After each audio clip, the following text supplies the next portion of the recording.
welcome to Dialogue. Australian Prime Minister Anthony Albanese has confirmed his 4-day visit to China, which will begin on Saturday. Albanese will be the first top Australian leader to visit China since 2016 during a time of thawing relationship between the two countries. Where is the state of China-Australia relations now? What can be expected from the upcoming visit? And what are the challenges going forward during this time of increasing global uncertainties? To discuss these issues and more, I'm glad to be joined by Geoff Raby, former Australian ambassador to China, and Chen Hong, professor at East China Normal University. That's our topic. I'm Xu Qinduo.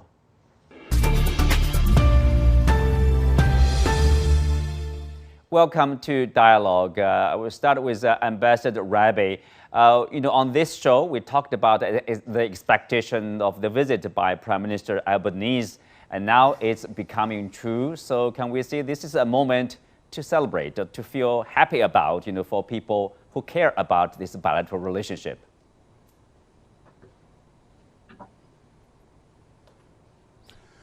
Well, good evening and a pleasure to be here.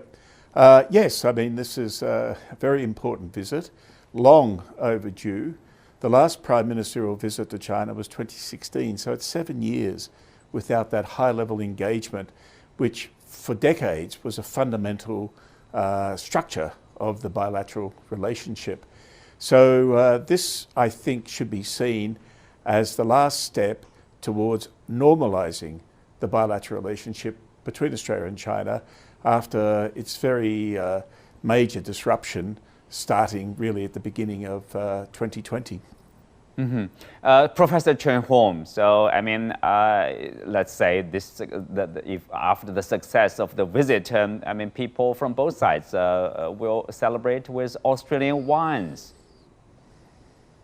Yes, not only wine, I think actually because as in any international trade, there are disputes between any commercial parties in various scenarios. So in this case, of course, China and Australia used to have this dispute over the dumping and subsidization, concerning the wine products from Australia. But I think actually the previous administration, the Morrison administration, used to politicize and even weaponize trade disputes so that actually things were not easily to be solved.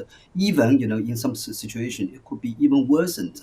But after Albanese took office in Canberra last year, both sides have been, taking a more responsible, attitude to solve their issues, so that actually disputes and controversies over trade have been, discussed and negotiated and reach a solution. So not only wine, but also barley, but also some other products are being, discussed. Even also, Australian, have been also, exerting anti-dumping tariffs on Chinese products, for example, like wind towers, so that actually both have been negotiating these terms, so that actually solutions have been reached. I think this is actually a very optimistic step towards further development of the bilateral relations, in particular, led by their trade relations. Ambassador Raby, so if you look at the major disruption, as you mentioned, in the relationship, so to what you attribute it to, probably in terms of like if we want to learn any lesson from what happened over the past years, is it because of the change of the government in Canberra, so we are now improving the ties, stabilizing the ties, or because the change of attitudes maybe from both sides?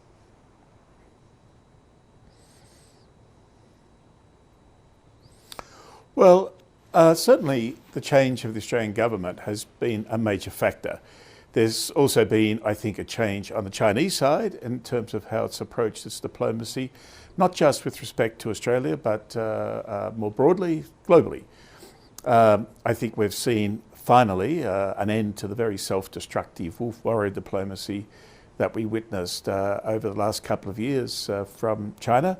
But at the same time, the Australian government changed in May last year, and I don't think we would be in this place where we are now had the Australian government not changed.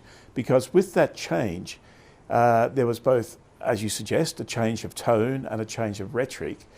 but also I think a change of substance in how the Australian government approached the China relationship. And the Prime Minister has set out very clearly a framework for how Australia will deal with the China relationship. It is a very important one, extremely important to Australia. It's very complex. It's made all the more complex by China's great and rapid rise to a major regional power, global power indeed. And so the formula the Prime Minister has, I think, is a very good one. It is cooperate where we can, disagree where we must, because we have to be upfront and recognise our differences in values and differences in political and social organisation, but do these things in our interests. By that he means don't approach the relationship based on ideological preconceptions, but rather deal with it in a very pragmatic way. And I think that works for both sides. And I think that's the space we're in now. The triumph of pragmatism. As Professor Chen mentioned, the Australian side has ended tariffs on Chinese wind turbine towers and green-lighted continued release of the Darwin port by a Chinese firm, of course. In a reciprocal manner, the Chinese side lifted tariffs on Australian barley, restarted imports of coal and timber, and agreed to re-examine the tariffs on wine. So, Chen Hong, does that mean, or does that reveal probably kind of realization on both sides that the bilateral relationship is one of win-win and the continued engagement is mutually beneficial? Yeah, first of all, I agree with Geoff in that in fact, both Albanese and Penny Wong, Australia's foreign minister, have been repeatedly making the policy statements, with reference to Australia's relationship with China, that Australia will cooperate where we means of Australia, of course, will cooperate where we can and disagree where we must. I think upon this code of conduct, China, sees eye to eye with Australia, because there are numerous areas where we have, common and interlocking interests and goals, but we do recognize differences, which sometimes could be significantly contrasting and even contradicting. So actually, China has its own stances and attitudes, while Australia also has its own interests to look after. But both sides need to, seek out their common ground, so that actually a more, trusting, relationship could be established, rather than, a relationship based upon, distrust and even confrontation, even leading towards conflagration, like as they are in their previous governments. I agree that actually their change of government has led towards the change of attitudes on the part of Canberra, which had been reciprocated by Beijing, which had also been helping in its own way to to solve their relationship, and also to seek their solutions to various issues, including trade relations and other issues. Well, Chen Hong, you mentioned about the trust. Can we say that the trust is being rebuilt, or can we say trust has been restored between the two sides? In terms of, let's say, being pragmatic toward each other. Yeah, first of all, I think actually trust is built upon mutual trust is based upon mutual understanding, because actually I think Mr. Albanese's visit is very important in that actually the higher level interaction and meeting and dialogue have been contributing towards mutual understanding about each other's stances, each other's basic needs and also interests. These are very important in that for each other to know really about each other, what the other side really wants and really dislikes, and upon that actually, of course, we can strive towards mutual trust. So from mutual understanding towards mutual trust, which would lead towards cooperation, which would further result in mutual benefits. That is the three mutuality. I think it could be serving as the cornerstones for our relationship. Yeah, the cornerstone, the trust issue here. Of course, let's take a closer look at the relationship. Professor Raby, we know that according to the Australian Bureau of Statistics, in August 2023, this year, the value of Australian exports, of both goods and services to the Chinese side, the number has reached more than 200 billion Australian dollars this year already. This number is 2 times larger than the number in 2016, when the last time our Australian Prime Minister visited China. So what do you make of that? Does that show enough, like how important, how valuable this relationship is? I mean, to both sides.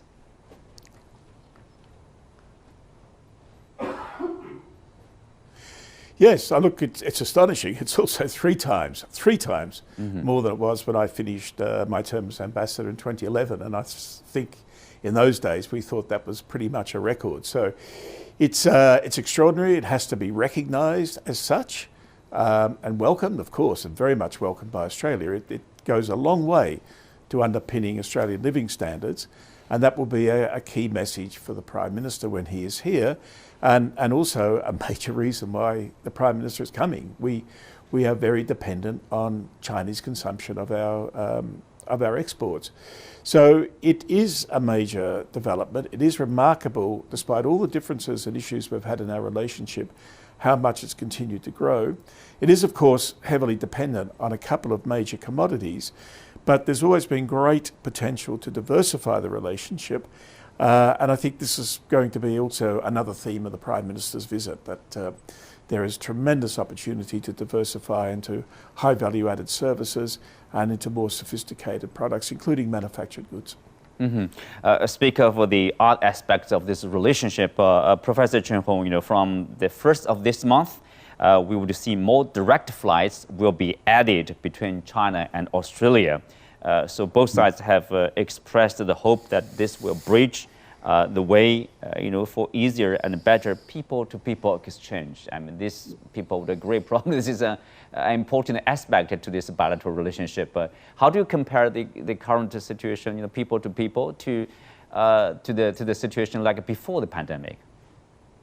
Yeah, I just learned yesterday from visiting Australian friends that she will be flying back to Australia on Saturday on a Qantas flight from Shanghai to Melbourne. So it is indeed encouraging to see flights between the two countries, routes between different destinations, cities are coming back. China has been Australia's biggest source country of international tourists and also international students.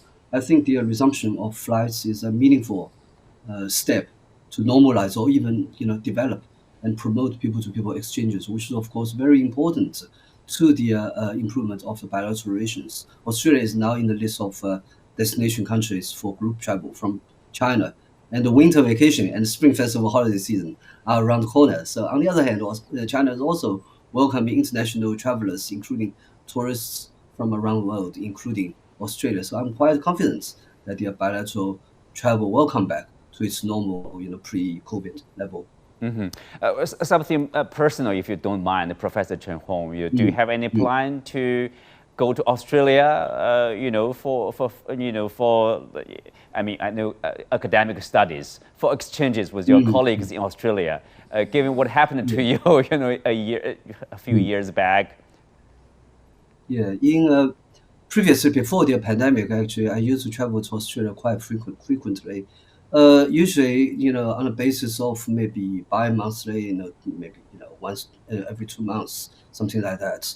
In 2019, I think I traveled to Australia for 5 or 6 times for conferencing, for research, and also for university delegation visits. Of course, your background is you're expert on Australia. I mean, naturally, you will have a lot of interchange with your colleagues there, right? Definitely. Yeah. Definitely. And yeah, go ahead. Yeah, so I think actually with the normalization or stabilization of the bilateral relations, I hope actually things will really come back to normal, to its normal status, so that actually academic travel on academic and also for academic and also education purposes will resume, instead of being politicized or even weaponized. Just last week, I just had 2 international conferences in Beijing and also in Hefei for Australian studies. And also this week, I just had 2 visiting Australian academics visiting my university, my center, to give talks and in a forum for our students and also staff. So I hope actually in the coming year, with the visits from Australia by Prime Minister Albanese, I think our visit to Australia will also resume and back to normal. So, Ambassador, so can we say we are expecting the full normalization in terms of people-to-people exchange here?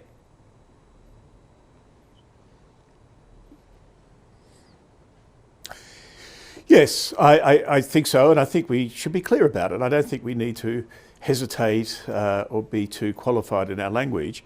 A prime ministerial visit following a number of senior minister visits in both ways, and the resolution of a number of bilateral issues that have been sticking points in the relationship for the last 3 years. I think with this together, we should be very open and declare that the relationship is back to normal. Thank goodness. It's been in this position of great uncertainty for a long time.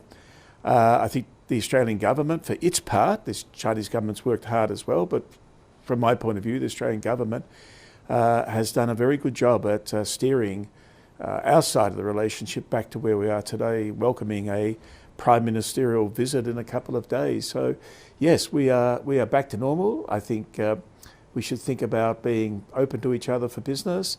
I agree very much with Professor Chen about the importance of the academic exchanges, student exchanges, and let's look to the future and start to think about a constructive forward agenda and let this period settle behind us and be something that we learn from but don't be obsessed by.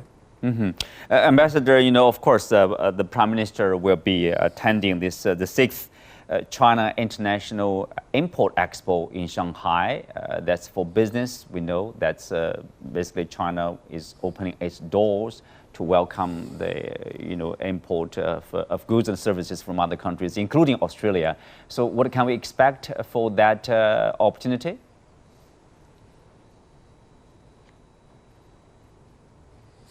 Oh, I know that there's a very, very big Australian contingent.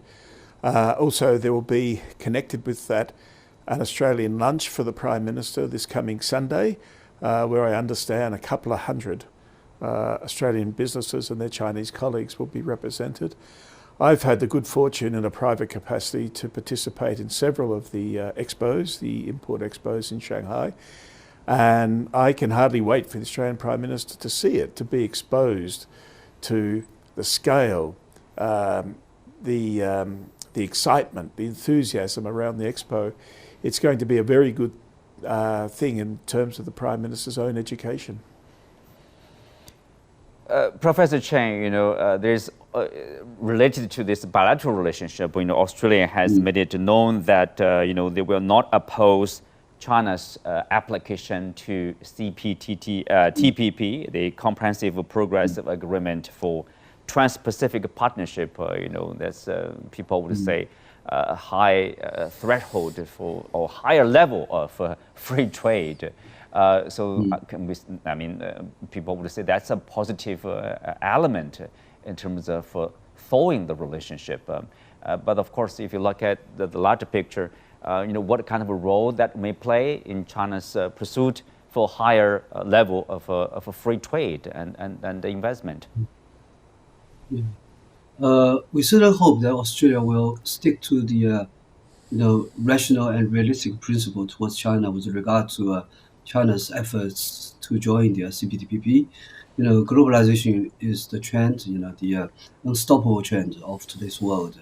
China is the second largest economy in the world, the most significant economic force in the Asia-Pacific region. So China's participation in CPTPP would inject dynamism in the development of the regional economy, which is particularly imperative against this background of global economic downturn, slowdown after the impact of the COVID pandemic. As a matter of fact, I think China and Australia have been proactive and constructive economic partners over the past couple of decades, and both countries have been contributing towards the healthy and successful growth of regional development and prosperity. Both Australia and China are members of RCEP, and there's also free trade agreement between China and Australia. So I think both two countries, China and Australia, need to continue to play their critical roles to make more contribution to the prospect of a sound and fruitful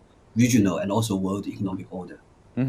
As we have discussed so far, we can see there are a lot of common interests in terms of a free trade, regional free trade agreement there, or bilateral agreement between China and Australia, and in terms of export and services, etc. Ambassador, but we also know that against the bilateral relationship, there's a larger backdrop that is U.S.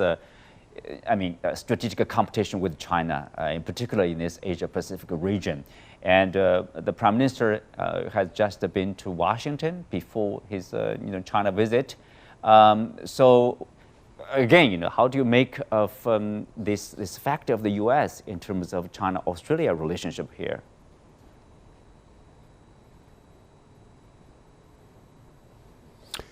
Yeah, look, it's become for Australia a very complicated foreign policy challenge. The more China, US, China geopolitical competition has intensified, it's put an enormous pressure on a country like Australia. It just so happens that we have this major, profound complementarity between our two economies. We've talked about the scale of Australia's exports to China now and China's exports to Australia. We have massive interdependencies between us, and they have to be accommodated in a complex situation where our national security is firmly linked to the relationship between Australia and the US, the treaty security relationship called ANZUS. And so on one hand we have ANZUS, which we see as a major significant guarantor of our security, and we have the Chinese market, which is a major and significant contributor to Australia's prosperity. So this does create for any Australian government a major foreign policy challenge. But as I set out, I hope clearly in my book of 2020, Australia just needs to be smart and capable in managing these diplomatic challenges. They're not insurmountable, they just require good diplomacy. And I think under the current government, we're seeing a return to good diplomacy exercised by Australia. When the Prime Minister was in Washington, the U.S. President Biden stressed that the AUKUS, U.S., Australia, and the U.K., some would call it a military alliance, in whatever way, or the Indo-Pacific strategy, or the Quad, etc. All these development, Biden said, is the aim is for stability. The aim is not to constrain China. Do you think listeners in Australia buy that rhetoric?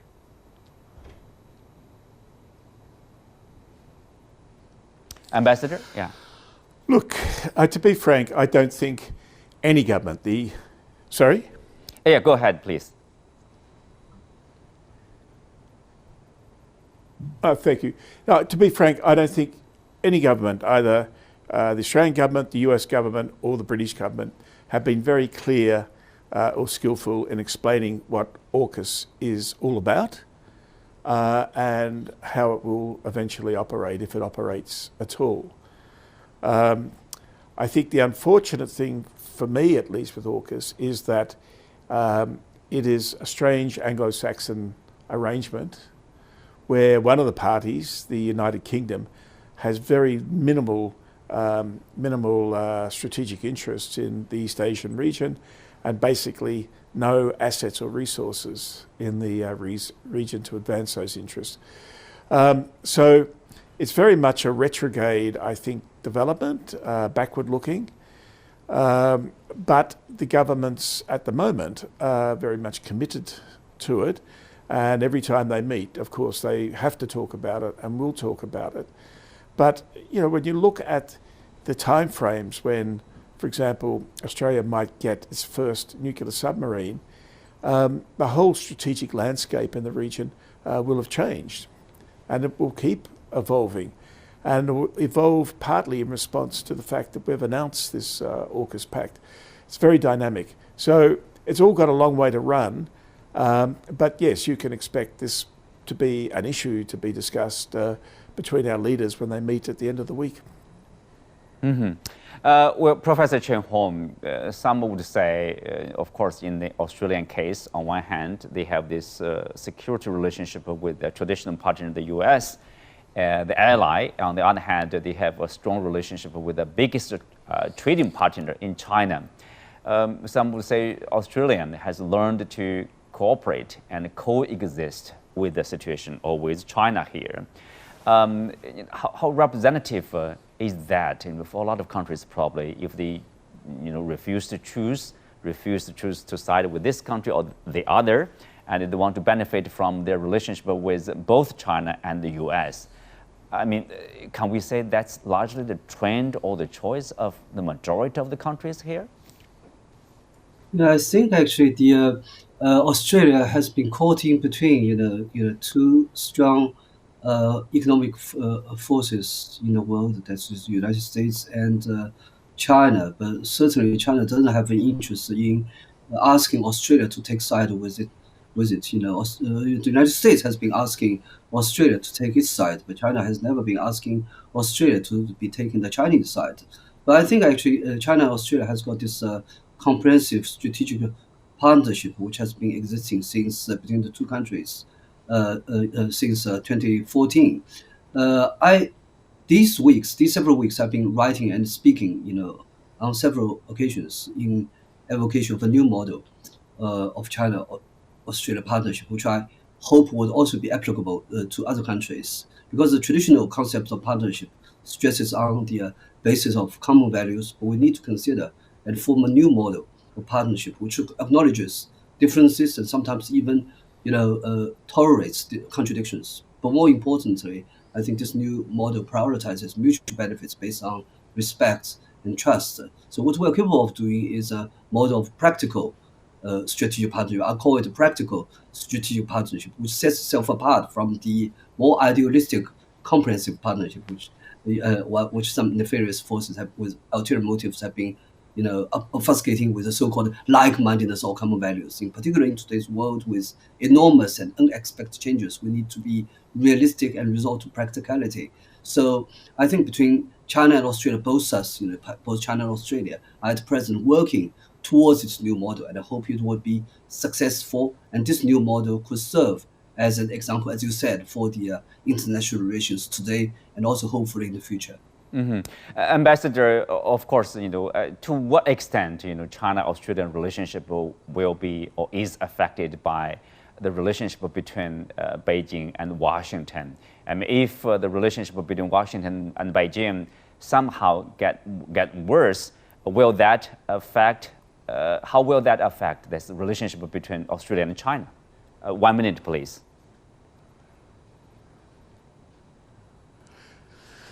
Yeah, look, I think it makes the calculus much more complicated for Canberra, but we should not assume that it's automatic. And I think it just means, as I said before, our diplomacy will have to be much more skillful the more complicated the relationship becomes. But equally, we don't necessarily have to assume that the US-China relationship is going to keep becoming more fraught and more difficult. I think we're seeing a lot of indications from Washington that they want to rebalance the relationship. Well, that's probably a bit for every side in this trilateral relationship. With that, we come to the end of today's show. Many thanks to our guests. You can also find us on the CGTN app on YouTube. Thank you for being with us. I'm Xu Qinduo. See you next time.